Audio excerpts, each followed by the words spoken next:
Adlaw nga Lunes karon mga kaigsuunan, petsa 25 sa bulan sa Abril tuig 2022. Ang pagbasa kinutlo gikan sa Ebanghelyo sumala ni San Marcos, kapitulo 16, bersikulo 15 ngadto sa 20. Miingon si Jesus kanila, "Panglakaw kamo sa tibuok kalibutan ug isangyaw kining maayong balita sa tanang mga tao. Ang mutuo ug magpabunyag maluwas, apan ang dili mutuo silutan.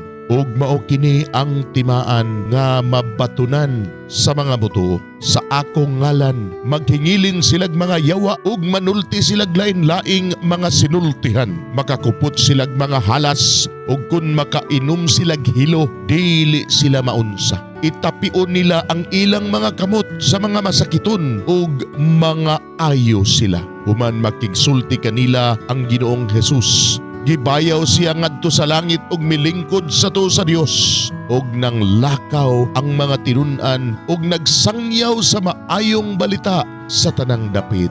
Mitabang gayud kanila ang Ginoo ug nagpamatuod sa ilang giwali pinaagi sa paghatag kanila og gahom sa pagbuhat ug ilhanan.